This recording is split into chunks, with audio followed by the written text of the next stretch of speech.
What's up, guys? It's Whiskey Newbs. I'm Doriana. And I'm Kevin. And we are here. We're here this week. All right. This week we're going to do something that I don't know if very many of y'all have heard of, or I know I hadn't really heard of them before. I had heard of them, and then somebody recommended them, and I decided to buy a bottle of it and try it. It's High West whiskey. This one is American Prairie Bourbon. High West Whiskey is the distributor, the distillery that makes it, and this release is the American Prairie Bourbon. It's a blend of straight bourbon whiskeys. I'm not exactly sure which blends. They don't divulge. We'll get a little more into that in a little bit of exactly where they're sourcing that from. This is batch number 20A21, and it's 46% alcohol by volume. And it's also a brand new bottle. So, I guess before we get into that, we'll go ahead and open it up. we had this a while ago. I feel like it's been a longer time. Yeah, we let it last for a little bit. Yeah. We've been having other whiskeys, so it's hard to remember other ones, I guess, now that we're getting through the list. Yeah, This one was really good. It's nice. It's been long enough. I don't really know if I have a memory of what it is. Yeah. Really on my brain. There's a whole bunch of information on the back. Founder is David Perkins. So thank you, David Perkins. Thank you, David. Ooh, plop. Get a little bit in here. Glug, glug. My back is hurting, so this is actually like quite exciting. So it's a comfortable position here. They're all yes. I'm pretty comfortable right now. I'm sure this will help with any uncomfortability that there is. I'm always kind of excited to taste it, but this time I'm like, oh my gosh, like a drink. Oh. It's Saturday. Yeah. Well, it's always Saturday. It's always Saturday, but it feels like Saturday. Oh, in the quarantine. Should I not say that? No. Everybody knows it's Everyone knows. Right now. We're not monetized. We don't try to talk about it or anything. We're not making money. Because this is a whiskey channel. I want everybody to have fun. And if you can, open up a bottle, or not open it up, but if you have one of these, pour a little glass and drink with us while we're doing it. You know, if you don't have any friends, then it'll definitely make you at least feel like you have two people to drink with. Yes. All your worries are away. This is a very easy sniffer. This smells really nice. Yeah. Delightful. I would say. It's just very bright and vibrant. Like after some of these whiskeys, I feel like this is almost dessert. Yeah, it's kind of what it... Like if I was comparing the way I would feel about having this over most of these. Yeah, because a lot of these, they look like they would be desserty. Like 1792, that even seems like a name that's like a desserty, but it's more of a meal if I'm putting it in the category. A nice cake of 1792, a nice slice of that. But this almost smells like perfume a little bit. Like a tangerine, like if you're putting it on fruits, like could be a perfume, but... This has just got a really good smell to it, especially for a $30 bottle. I think it's $29. Oh my, I didn't know that. Right on the dot. It's not a super expensive bottle, and it's really good. I mean, just the smell. Good. We haven't gotten into the taste yet, but I feel the smell alone, the nose alone is. I feel like I'm smelling them longer and longer as we keep drinking more whiskeys. Like when you have really good wine, sometimes I just want to hold it in my hand for a long time. And there's just so much caramel there, and honey, and a little of the butterscotch, maybe a little bit of molasses. You can kind of feel the stickiness on your tongue a little bit. But yeah, like molasses has a little smoky undertone to it, and some of these, it's like you can barely taste the smokiness, but that's what I'm picking up.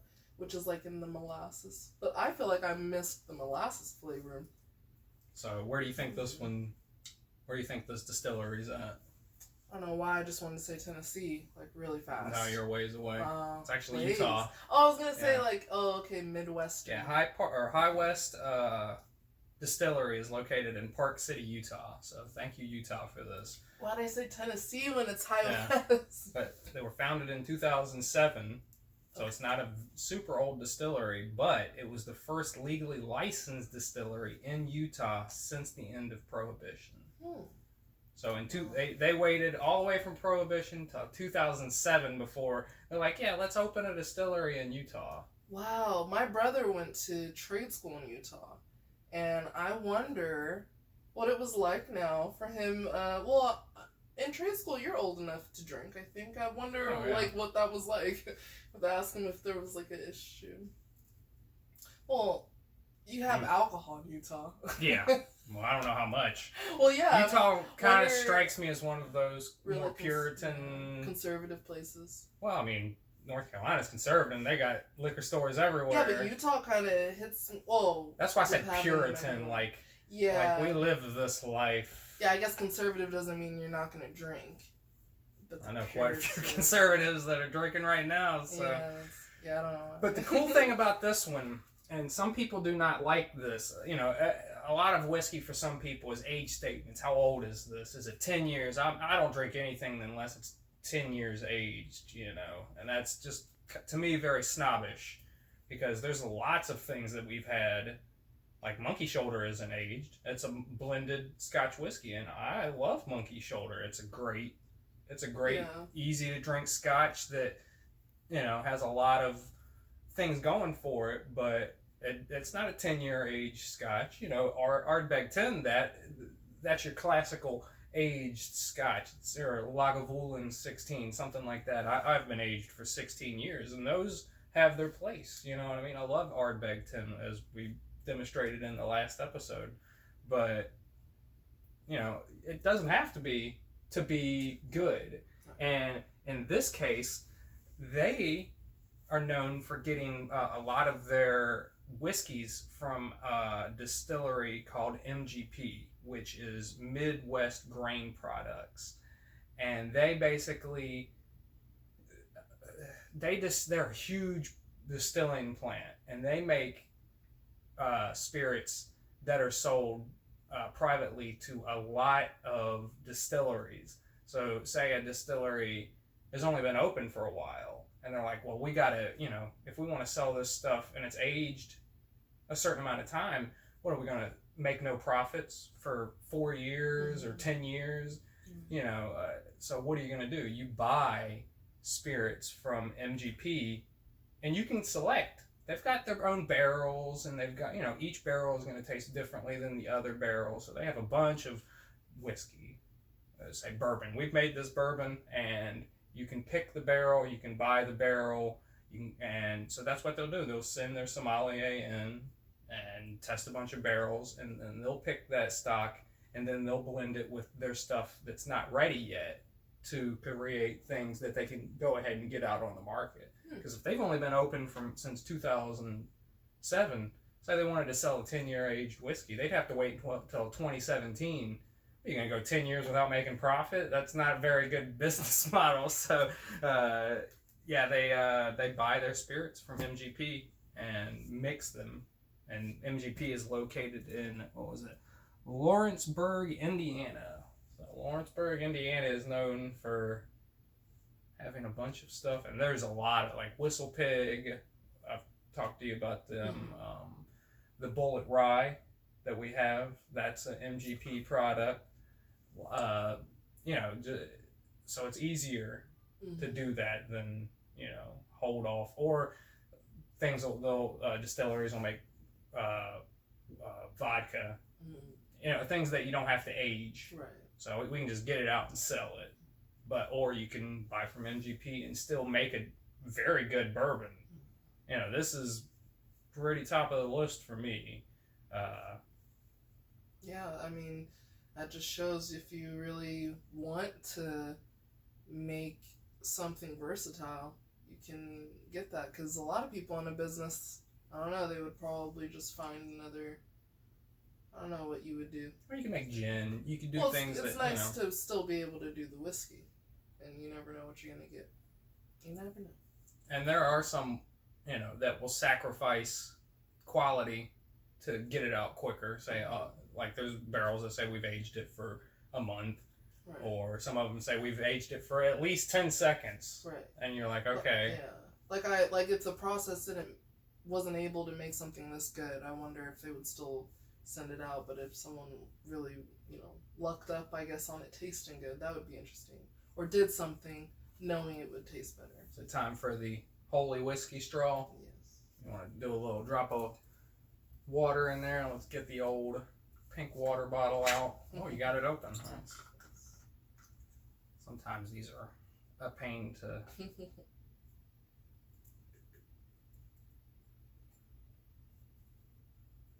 All right.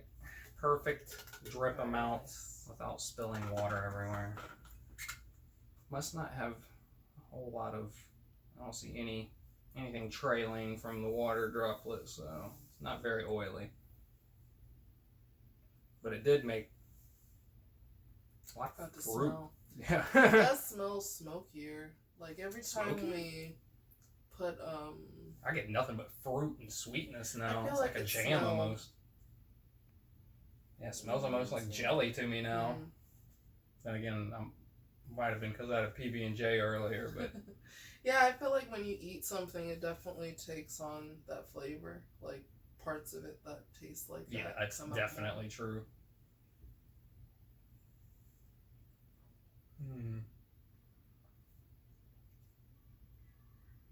more. Yeah, it brought a lot of the sweetness right out to the front of the taste. It's very sugary now. Yeah, it's like a nutty flavor too. Like after you said PB&J, it is like a little.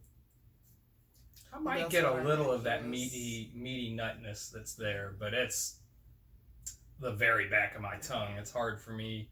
Seems like my palate is mostly the front and the middle of my tongue, and it's harder for me to, because everybody's taste palate's more differently, in their my back. taste buds. Yeah. And I feel like I taste a lot in the back of my tongue, so that's interesting. Like that's where all the smokiness. I preferred it better without the water though. Yeah, I think it's best on its own. And see, folks, that's why you wanna try a little bit, because you never know. Some whiskeys you like a little bit better with a little drop of water.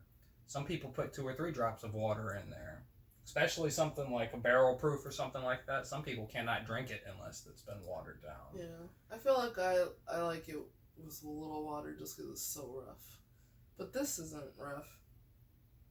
It gets a little rougher as you keep drinking, but it's not like rough at all at the start. I don't know. For like, me, this is just right down the middle. Yeah. Easy to drink, but not super sweet. Still got a lot of that good, not burnt caramel, but toasted caramel, where it's getting towards that burnt stage.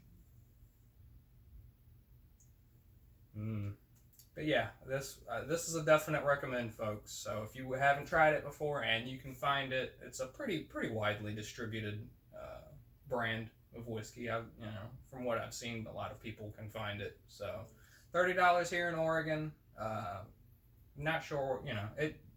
The reason why we say some certain price point here in Oregon is because import laws for your state, or import taxes for your state, and alcohol taxes, all of that's going to be different from state to state. So if you do find this and it's $10 more, $5 less, it just depends on the laws in your state and how they allow liquor stores to sell the alcohol, because it just, I couldn't even pick a state and tell you about that state, because they all vary so wildly that I barely know the laws here in Oregon.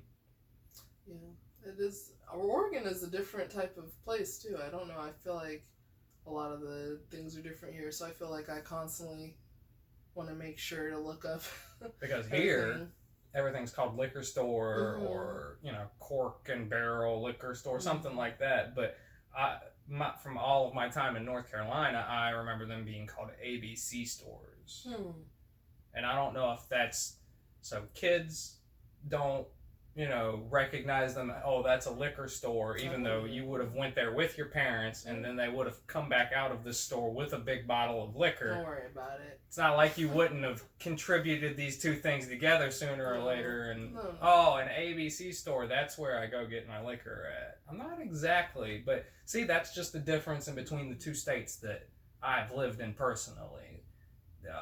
Texas, Kentucky, all of the, some of these states don't even allow you still to make a distillery. Utah, they didn't allow you until 2007 to make a legal distillery. I'm sure they had a bunch of illegal ones popping up all over the place. But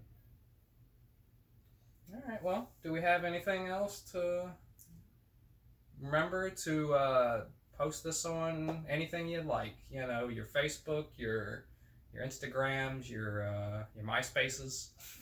Tell Tom about us. I don't think that. Let Tom know. I don't think that's. Tom was my friend, and I'm sure he was her friend, and I know he was your friend too. He's still our friend.